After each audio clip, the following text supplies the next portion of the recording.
नमस्कार विद्यार्थी मित्रांनो, आज आपण क्लास 6 सब्जेक्ट सायन्स याचा जो टॉपिक पुढचा पाहणार आहोत तो आहे नॉन लिनियर मोशन.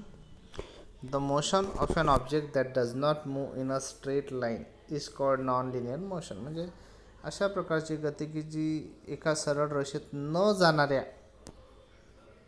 याला आपण नॉन लिनियर मोशन असं म्हणतो. म्हणजे नैक रेषीय गती, जी गतीत आहे ती वस्तू परंतु सरळ रेषेत नाही आहे, तिला नॉन लिनियर मोशन असं म्हणतात. मराठीत तिला नैक रेषीय गती असं म्हटलं जातं. Non linear motion may be following types. आता नॉन लिनियर मोशनचे आपल्याला खाली टाईप दिलेले आहेत. The swing always come back from one end to other end. म्हणजे झोपाळा असतो तो नेहमी एका टोकाकडनं दुसऱ्या टोकाकडे परत येतो. आपल्याला बाजूच्या आकृतीमध्ये दाखवला आहे. एका टोकाकडनं दुसऱ्या टोकाकडे तो जो झोपाळा असतो तो परत येतो.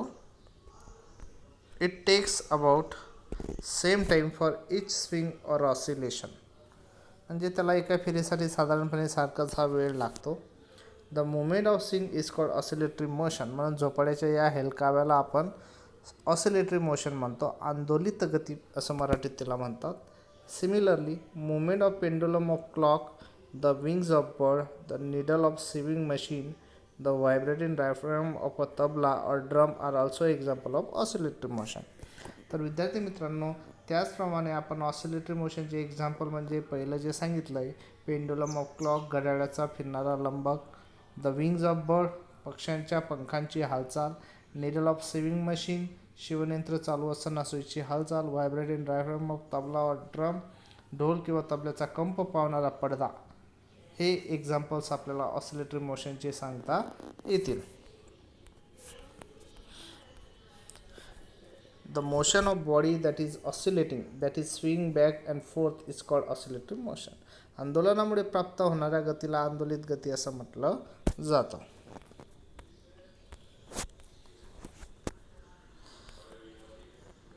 Observe and discuss. पहा विद्यार्थी मित्रांनो, इथं आपल्याला वेगवेगळे चित्र त्यांनी आपल्याला दाखवलेले आहेत, ते ऑब्झर्व करायचे आणि मग त्याच्यावर चर्चा करायची.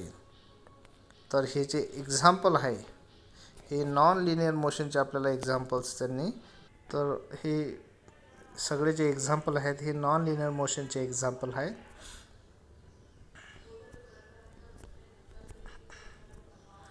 The hands of clock move in a circular manner.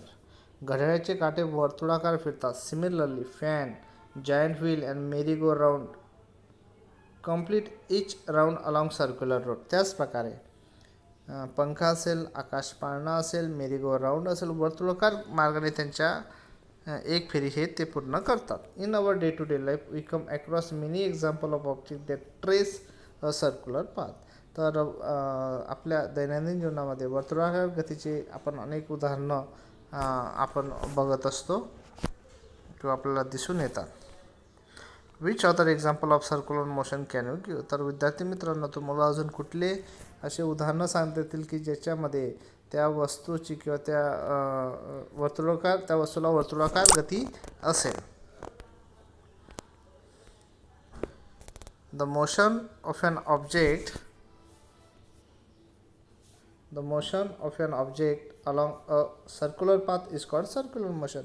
वर्तुळाकार मार्गाने असणाऱ्या गतीला वर्तुळाकार गती असं म्हणतात. हे सर्क्युलर मोशनची डेफिनेशन आहे. The motion of an object which passes through certain point again and again after fix period is called periodic motion. ज्या गतीमध्ये गतिमान वस्तू ठराविक वेळेनंतर पुन्हा विशिष्ट बिंदूतून पुन्हा पुन्हा जाते त्या गतीला आपण पिरियडिक मोशन, नियतकालिक गती असं म्हटलं जातं. We see from these example or oscillatory motion and circular motion that some object complete one round or one oscillation in fixed period of time. ज्या वेळेस आपण ऑसिलेटरी मोशन आणि सर्क्युलर मोशन यांचे उदाहरणं आपण लक्षात जर घेतली तर आपल्याला असं लक्षात येईल की काही या वस्तू ठराविक कालावधीत एक फेरी किंवा एक आंदोलन पूर्ण करतात. एक फेरी म्हणजे एक असा राऊंड आणि एक ऑसिलेशन म्हणजे आंदोलन ते पूर्ण करतात. For example, minute hand of a clock complete one round in exactly 60 minute every time. जसं घड्याळाचा मिनिट काळाबरोबर 60 मिनिटात एक फेरी पूर्ण करतो. While merry go round also complete every round in the same period of a time. त्याचप्रकारे merry गो राऊंडसुद्धा ठराविक वेळातच आपली एक फेरी पूर्ण करते. Such motion is called periodic motion. तर अशा प्रकारे वस्तूची जी गती असते तिला आपण पिरियडिक मोशन म्हणजे नियतकालिक गती असं तिला आपण म्हणतो.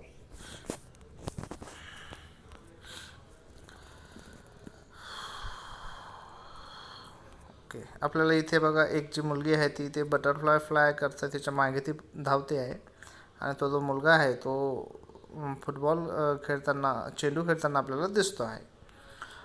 While chasing a butterfly in a garden do you run along a definite path or in same direction all the time? Not really. म्हणजे बागेतील फुलपाखराच्या मागे धावताना तुम्ही एका निश्चित मार्गावरनं किंवा एकाच दिशेने धावतात का? तर नाही.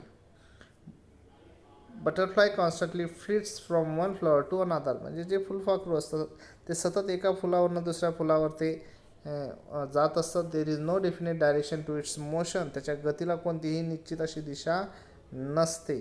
सच motion is called random motion. तर अशा प्रकारचं जे मोशन असेल त्याला रँडम मोशन असं म्हणतात. रँडम मोशनची डेफिनेशन दिली आपल्याला बघा. The motion that changes its direction and speed continuously is called a random motion. म्हणजे अशा प्रकारची गती जिची दिशा आणि चाल सतत बदलत असते त्या गतीला आपण रँडम मोशन म्हणजे यादृच्छिक गती असं म्हटलं जातं.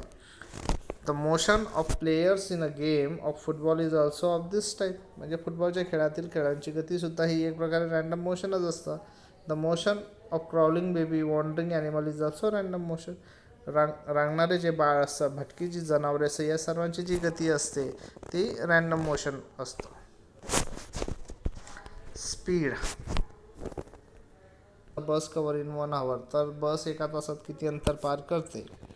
While solving this example. आता हे उदाहरण सोडवताना we take the ratio of the distance travels and the time required to travels that distance. तर हे उदाहरण सोडवताना आपण पार केलेलं अंतर आणि अंतर पार करण्यास लागणारा वेळ याचं आपल्याला गुणोत्तर काढावं लागेल.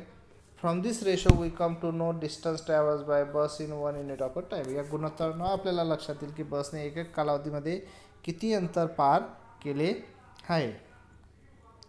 The distance travels by an object in a unit time is called the speed of that object. एका कालावधीत वस्तूने पार केलेल्या अंतरास त्या वस्तूची चाल असं म्हटलं जातं. Speed is equal to distance travels upon time required for travelling the distance. म्हणजे स्पीडचा फॉर्म्युला आहे की त्या कुठलेही ऑब्जेक्ट असेल किंवा वस्तू असेल त्याने किती अंतर ट्रॅव्हल केलेलं आहे अपॉन ते अंतर ट्रॅव्हल करण्यासाठी त्याला किती वेळ लागलेला आहे. ओके, तर त्याच्याने आपण स्पीड काढू शकतो. Unit of speed kilometre per hour, metre per second हे एकक आहेत स्पीडचे. त्याला आपण मराठीत चाल असं म्हणतो. तर विद्यार्थी मित्रांनो, अशा प्रकारे हे चॅप्टर आपण पूर्ण केलेलं आहे.